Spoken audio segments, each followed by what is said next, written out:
Hindi with Holi spirit के अंतर्गत आपकी YouTube से क्लासें हो ही रही थी। जूम ऑनलाइन क्लासेज में आज हम पहली बार सम्मिलित हुए और आज हम आपके लिए एक नया विषय लेकर आए हैं, पत्र लेखन। पत्र हमारे दैनिक जीवन से लेकर कार्यालयी जीवन तक हर जगह काम आने वाली चीज है। तो पत्र जैसा कि हम जानते हैं कि मुख्य रूप से दो प्रकार के होते हैं,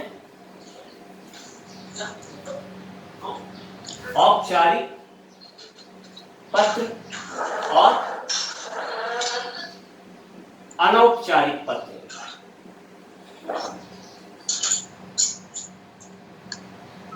ये दो प्रकार के पत्र सामान्यतया होते हैं।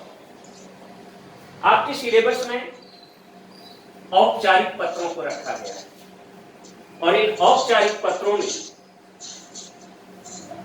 जिसको हम फॉर्मल लेटर कहते हैं, तो फॉर्मल लेटर्स को रखा गया है और इन फॉर्मल लेटर्स में आपको 5 प्रकार के पत्र पढ़ने हैं।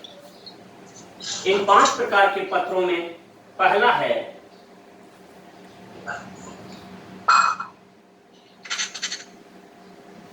अर्धशासकीय पत्र।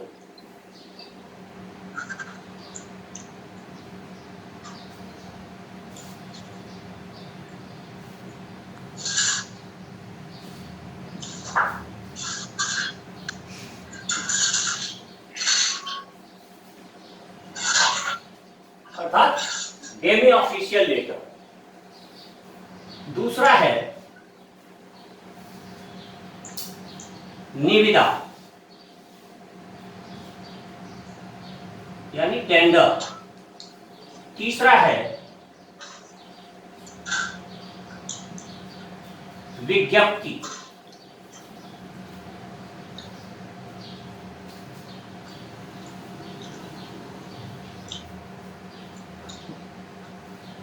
कम्युनिक।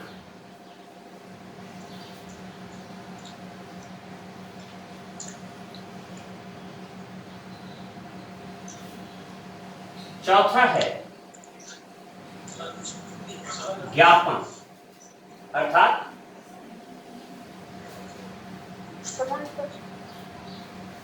मेमोरेंडम। और 5वें प्रकार का पत्र है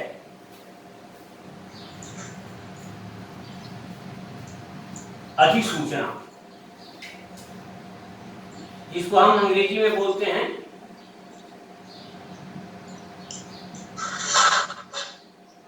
नोटिफिकेशन। तो आपको इन 5 प्रकार के पत्रों का अध्ययन करना है। अच्छी तरह देख लें, आवश्यक समझें तो स्क्रीनशॉट ले लें, अच्छा रहेगा, आपके लिए सुरक्षित रहेगा। अब चाहे किसी भी प्रकार का पत्र हो, तो पत्र में कुछ खास बातों की आवश्यकता होती है। वे खास बातें हैं सरलता, संक्षिप्तता,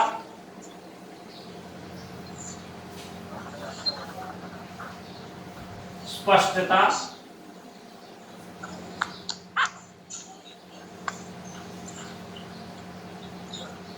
विनम्रता,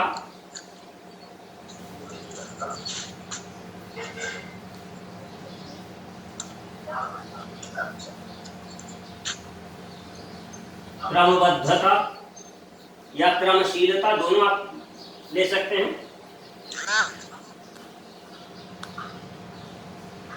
रोचकता,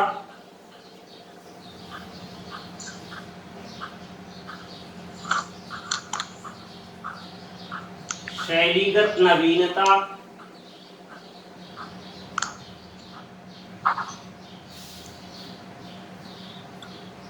प्रभावशीलता और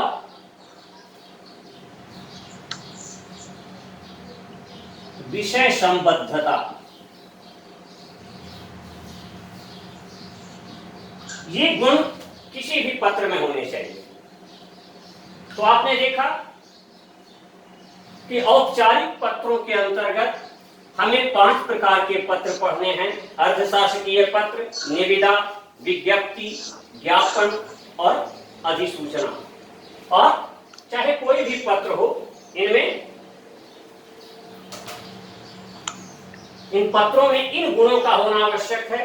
सबसे पहले भाषा की सरलता होनी चाहिए और अनावश्यक रूप से लंबे चौड़े नहीं हो पत्र, इसलिए यथासंभव संक्षिप्तता होना चाहिए। स्पष्टता, यानी हम जो कह रहे हैं वह बात सामने वाले तक स्पष्ट होनी चाहिए। विनम्रता, किसी भी पत्र का सही उपयोग हो, उसका सही जवाब मिले, उस पर सही कार्यवाही हो, इसके लिए जरूरी है कि हम विनम्रता से काम लें। क्रमबद्धता, हम पत्र में जिन बिंदुओं की चर्चा करते हैं उनमें एक क्रमबद्धता होनी चाहिए। कौन सी चीज पहले आनी चाहिए, कौन सी चीज उसके बाद, कौन सी चीज उसके बाद, कौन सी चीज सबसे अंत में, ये सारी बातें ध्यान देने की है। रोचकता, पत्र में एक अट्रैक्शन होना चाहिए, एक रोचकता होनी चाहिए कि पढ़ने वाला पढ़ते ही उस पर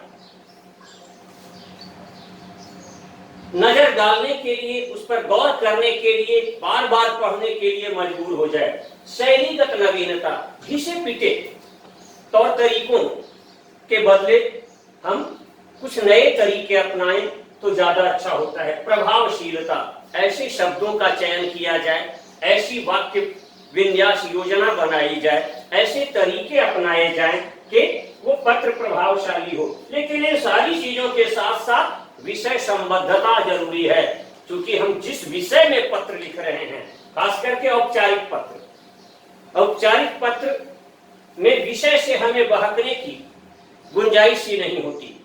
हम हमेशा विषय से बंधे हुए होते हैं, विषय हमारे ध्यान में होना चाहिए। तो इन सारी बातों पर ध्यान में रखते हुए तब हम आगे की चर्चा शुरू करते हैं। एक बार अच्छी तरह से समझ लिया आपने, अब हम चर्चा करते हैं सबसे पहले विषय की, अर्धशासकीय पत्र की। तो अर्धशासकीय पत्र भी एक प्रकार का औपचारिक पत्र है, लेकिन इसमें औपचारिक और अनौपचारिक दोनों का थोड़ा मिश्रण सा दिखाई पड़ता है। तो हम देखें कि औपचारिक पत्र होते हुए भी इसमें ऐसी क्या बात होती है जो इसे थोड़ी बहुत अनौपचारिकता की ओर ले जाती है। तो सामान्यतया इससे पहले आपने जितने भी पत्र पढ़े होंगे, जितने भी पत्र, कार्यालयीय पत्र आदि देखे होंगे अपने विद्यालयों में, ज्यादातर पत्र आपने जो 10th क्लास में, 11th क्लास में कहीं भी देखा होगा, वो सारे पत्र औपचारिक पत्र हैं। और औपचारिक पत्रों में सामान्यतया अन्य पुरुषवाचक शैली अपनाई जाती है, यानी थर्ड पर्सन का उपयोग किया जाता है।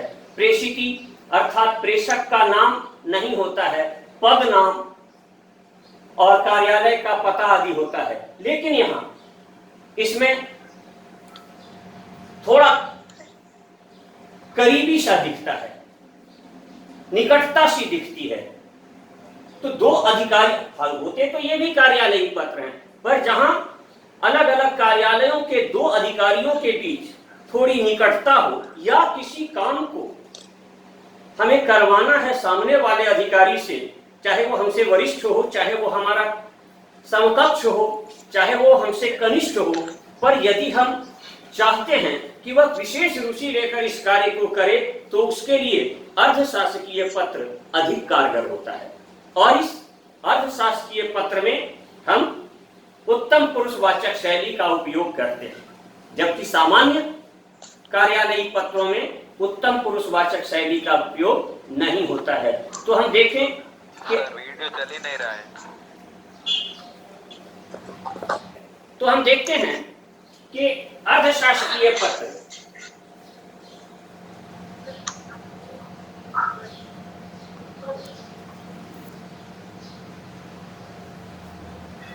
यानी डेली ऑफिशियल लेटर्स में कौन कौन सी बातें होनी चाहिए। तो सबसे पहले इसमें बाईं तरफ होगा प्रेषक का नाम और उसके नीचे पद नाम, ठीक है। दाहिनी तरफ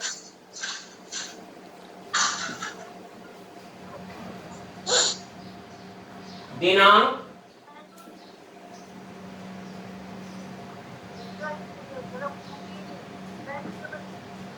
दिनांक एवं प्रेषक के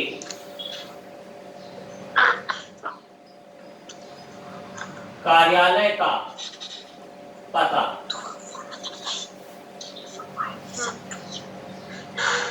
उसके नीचे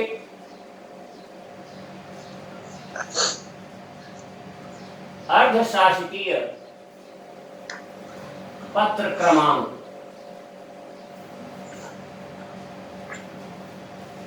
सामान्यतया आपको जो पत्र लिखने में बताया गया होगा उसमें पत्रांक इस तरफ लिखा जाता है, लेकिन अर्धशासकीय पत्र में दिनांक और प्रेषक के कार्यालय का पता प्रेषक के नाम और पदनाम के ठीक सामने दाहिनी ओर लिखा जाएगा और उसके नीचे अर्धशासकीय पत्र क्रमांक, सामान्य पत्रांक नहीं अर्धशासकीय पत्र क्रमांक देना पड़ेगा। बाकी तरीके वही रहेंगे जो सामान्य पत्रांक में होता है। इसके बाद इधर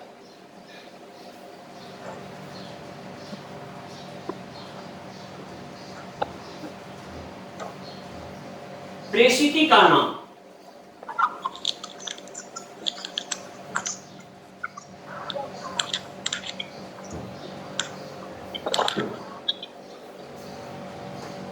नाम या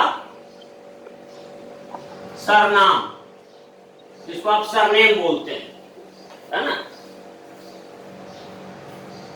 सिंह, शर्मा, वर्मा, ये सब जो भी सरनेम है, या तो नाम आ सकता है या सरनेम, या दोनों को हम लगा सकते हैं, कोई दिक्कत नहीं है।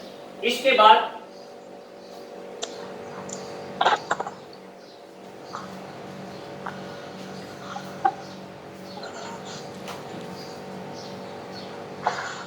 अर्धशासकीय पत्र का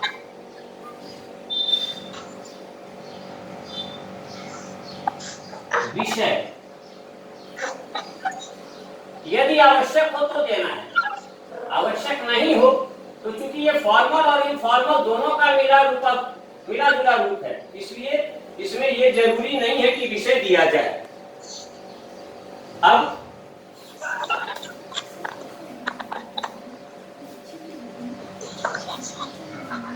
पहला पॉइंट ये हो गया, दूसरा ये हो गया, तीसरा ये हो गया, चौथा ये हो गया, पांचवा ये हो गया, पर ये ऑप्शन में है। छठा अर्धशासकीय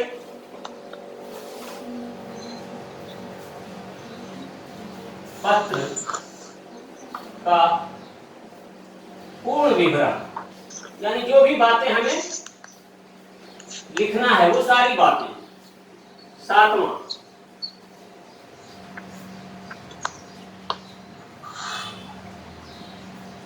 सम्मान सूचक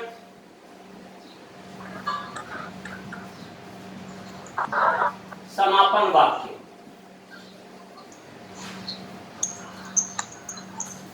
आठवां सामान्य कार्यालयी पत्र में भवदीय का उपयोग होता है, लेकिन यहाँ क्योंकि थोड़ी निजता लिए हुए है ये पत्र, इसलिए शुभेच्छु,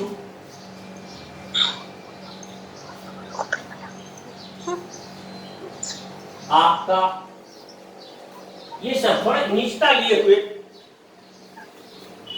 नौवां प्रेषक का हस्ताक्षर, प्रेषक के हस्ताक्षर। और 10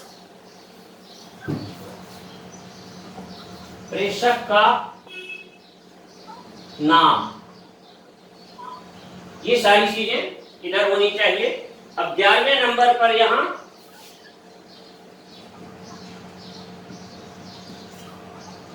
प्रेषिती का नाम,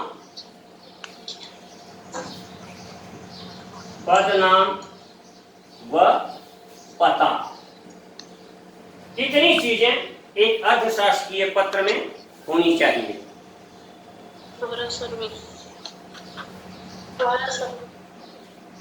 देख लिया आप लोगों ने? आवाज मिल रही है आप लोगों को? Yes sir. बोर्ड पर लिखा साफ दिख रहा है?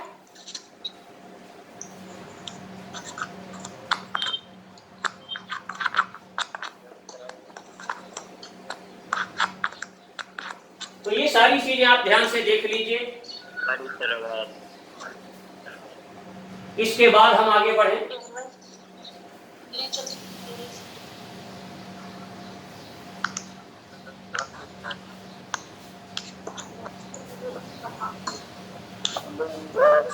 अच्छी तरह से हो सके तो इसका स्क्रीनशॉट ले लीजिए ताकि आगे भी आपको काम आए।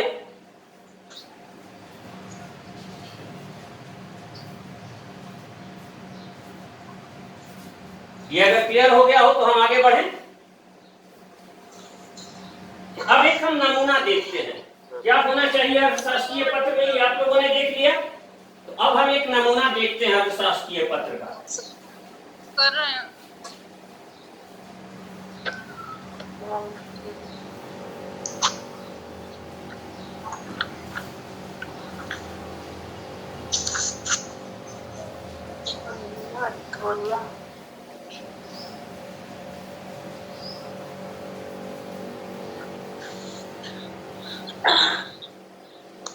एक प्रश्न लिखिएगा।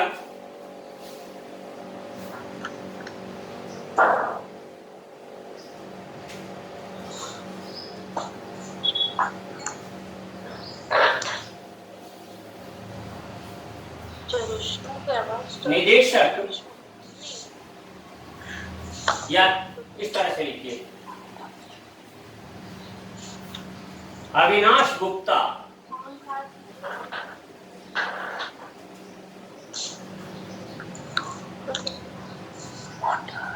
निदेशक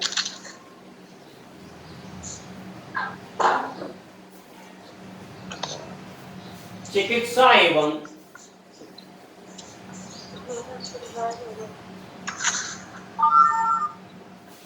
स्वास्थ्य विभाग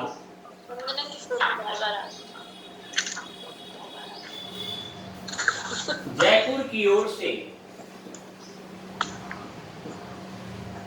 अविनाश गुप्ता निदेशक चिकित्सा एवं स्वास्थ्य विभाग जयपुर की ओर से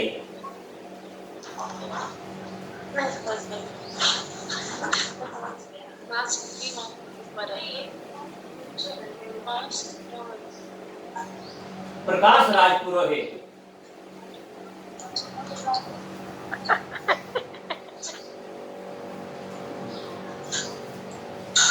कलेक्टर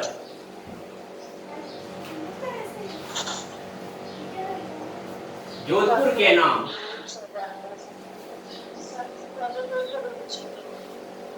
इसका सबसे ज्यादा एक वंदना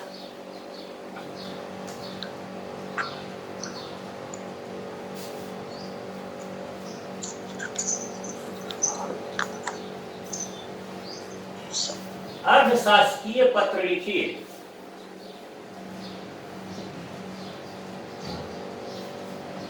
जिसमें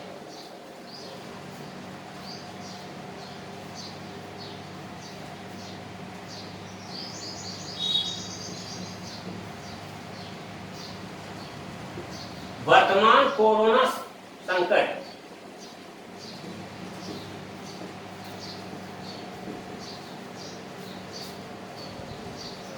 से संबंधित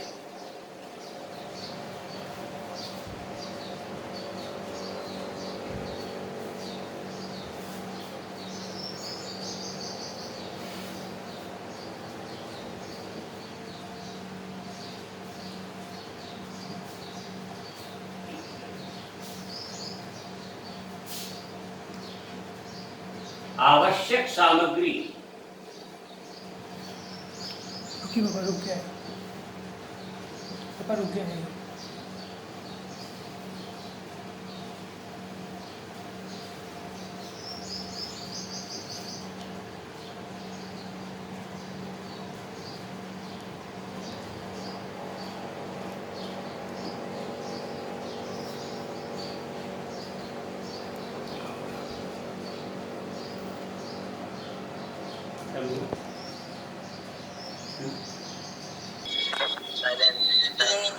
आपने प्रश्न लिख लिया अच्छी तरह से। अविनाश गुप्ता, निदेशक चिकित्सा एवं स्वास्थ्य विभाग जयपुर की ओर से प्रकाश राज पुरोहित, कलेक्टर जोधपुर के नाम एक अर्धशासकीय पत्र लिखिए जिसमें वर्तमान कोरोना संकट से संबंधित आवश्यक सामग्री भेजे जाने की सूचना दी। यहाँ मैंने प्रेषक और प्रेषिती दोनों का नाम लिख दिया है। कई बार ऐसा भी हो सकता है कि आपको जो परीक्षा में प्रश्न पूछे जाएं, उन प्रश्नों में सिर्फ पद का नाम हो और व्यक्ति का नाम नहीं दिया गया हो। तो इसमें आपको अपने स्तर पर कोई कल्पित नाम वहां गढ़ लेना है। कोई इसमें दिमाग खराब करने की आवश्यकता नहीं है, टेंशन लेने की आवश्यकता नहीं है। मान लीजिए यही रहे निदेशक चिकित्सा एवं स्वास्थ्य विभाग जयपुर की ओर से कलेक्टर जोधपुर के नाम। अब ना तो इसका नाम है ना इसका नाम है, तो आप क्या करेंगे? कोई कल्पित नाम।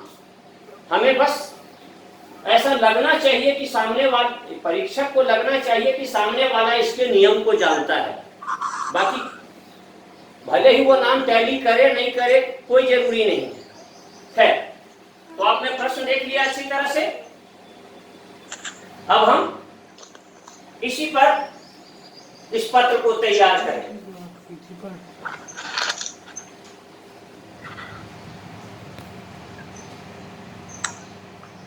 किसी को बोर्ड नहीं दिख रहा है।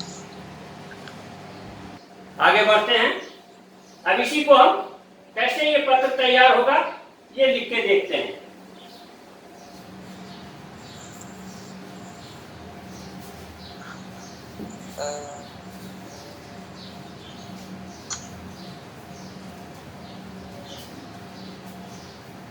अब इसमें हमने देख लिया है कि यह पत्र राजस्थान सरकार से संबंधित कार्यालय से जारी हुआ है, इसलिए हम ऊपर में लिखेंगे राजस्थान सरकार। इधर प्रेषक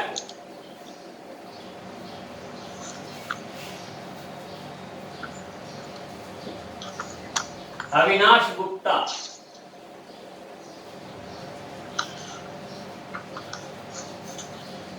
निदेशक। बस पद नाम देना है क्योंकि बाकी पता तो इधर आएगा।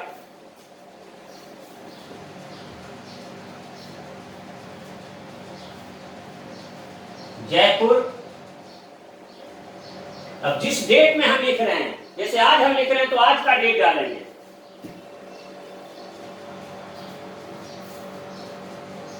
दो 7/2020।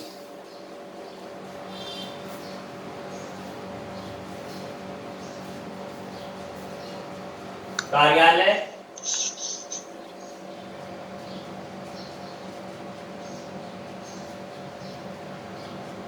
चिकित्सा एवं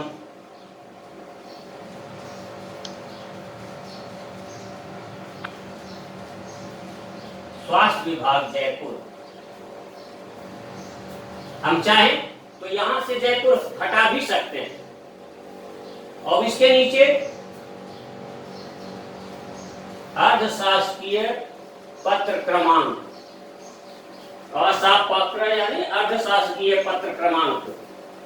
कोई ये बहुत ज्यादा नंबर वाला नहीं होगा क्योंकि सामान्य कार्यालयीय पत्र तो बहुत ज्यादा लिखे जाते हैं, पर अर्धशासकीय पत्रों की संख्या बहुत कम होती है। इसलिए मान लीजिए हमने यहां लगा दिया 45। और अभी गवर्नमेंट कैलेंडर ईयर चल रहा है 2020-21, 45/2020-21। बस अब यहां सेवा में वगैरह लिखने की जरूरत नहीं है। प्रिय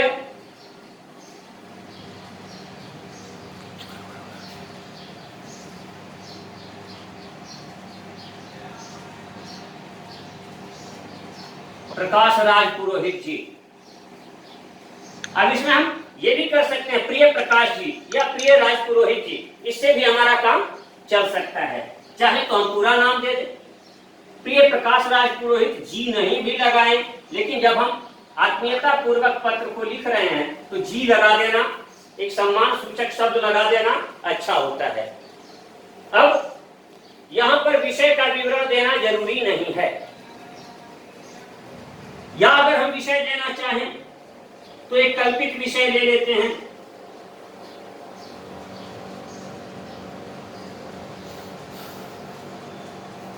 आपके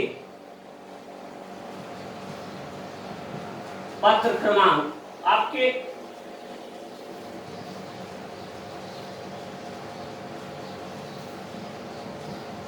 अर्धशासकीय पत्र क्रमांक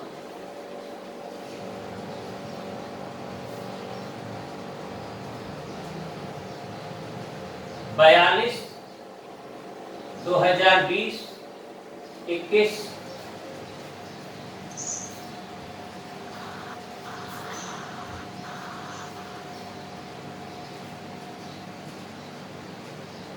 30/6/2020 के संबंध में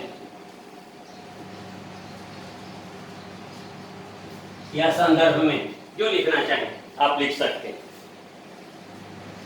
अब यहां से हम शुरू हो जाए।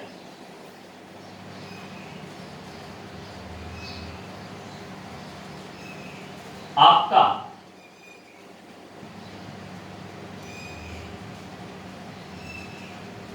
उपर्युक्त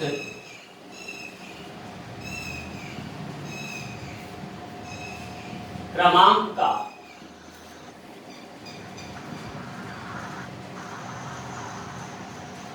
अर्धशासकीय पत्र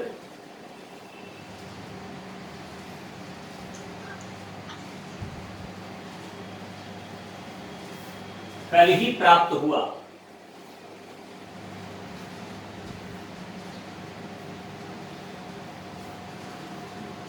जिसमें आपने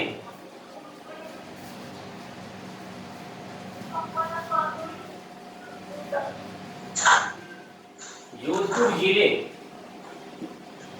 में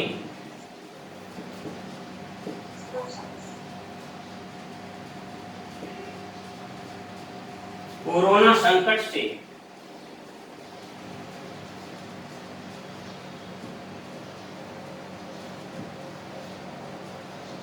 निपटने के लिए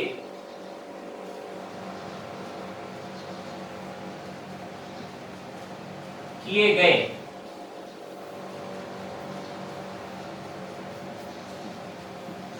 अब तक के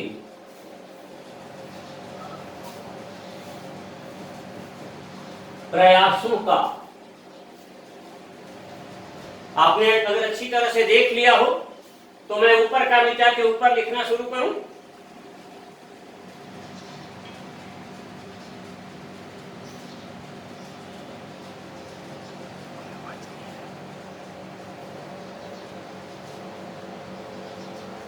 सारे स्टूडेंट्स ध्यान दें, नीचे बोर्ड में अब जगह कम है, इसलिए अगर आप लोगों ने इसको देख लिया है, लिख लिया है, तो मैं ऊपर का भाग मिटा करके और ऊपर नए सिरे से लिखना शुरू करूं। Yes sir. ठीक है, तो नीचे देखिए, उसके बाद उसी का भाग आगे हम ऊपर लिख रहे हैं।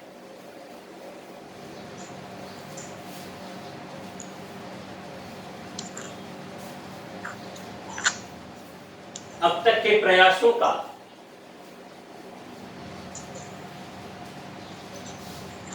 जो विवरण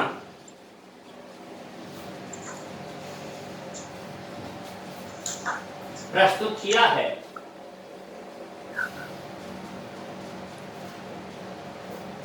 उसके लिए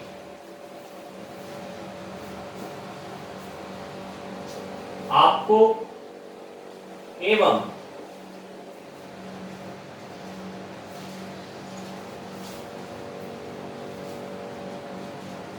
आपके जिले के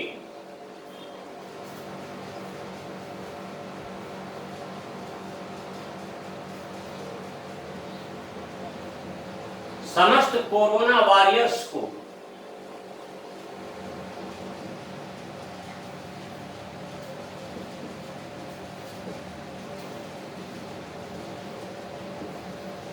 बधाई देता हूं।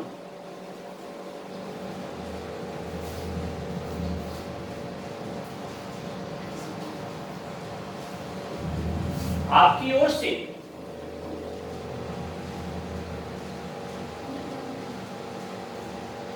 कुछ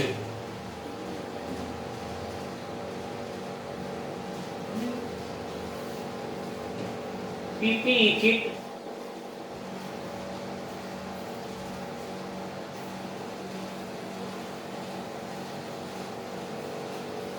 आवश्यक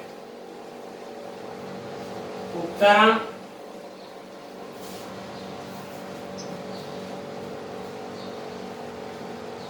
वेंटिलेटर्स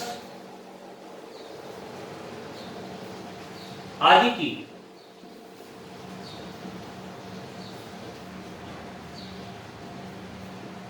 जो अतिरिक्त मांग की गई है वह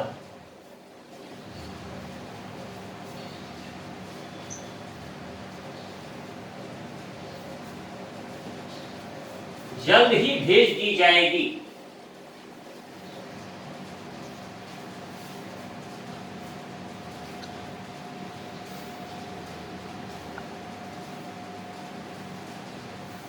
ताकि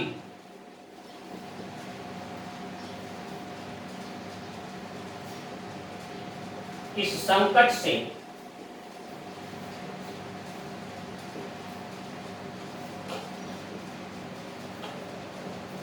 दृढ़ता से निपटा जा सके।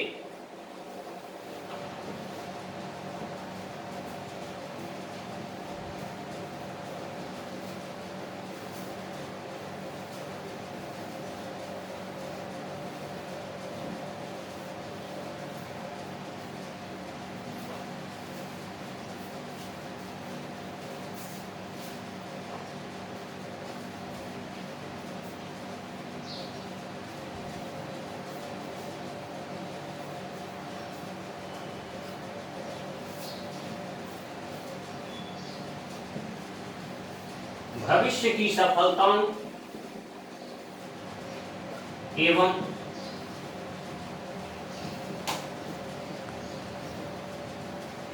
कोरोना पर नियंत्रण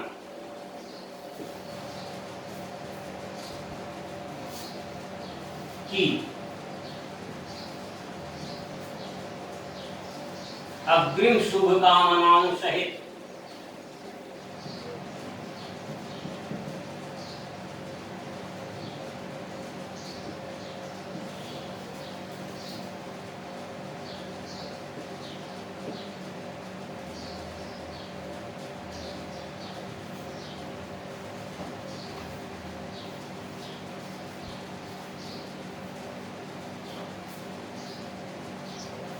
हस्ताक्षर अस्पष्ट, क्योंकि अधिकारी लोग इनिशियल सिग्नेचर करते हैं, इसलिए यहाँ हस्ताक्षर वाले कॉलम में हमें ब्रैकेट में लिख देना है हस्ताक्षर अस्पष्ट, नाम,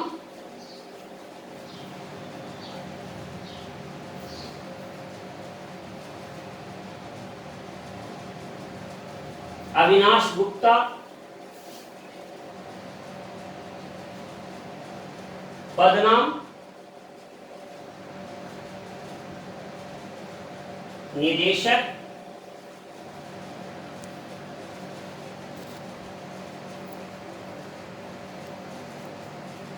चिकित्सा एवं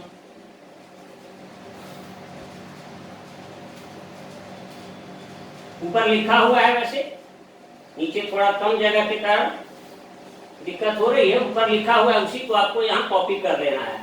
चिकित्सा एवं स्वास्थ्य विभाग, जयपुर।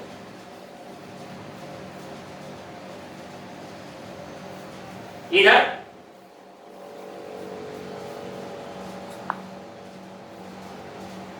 सेवा में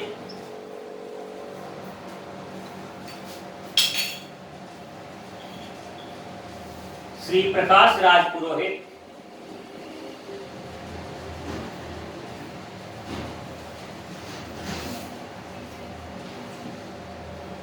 जिला कलेक्टर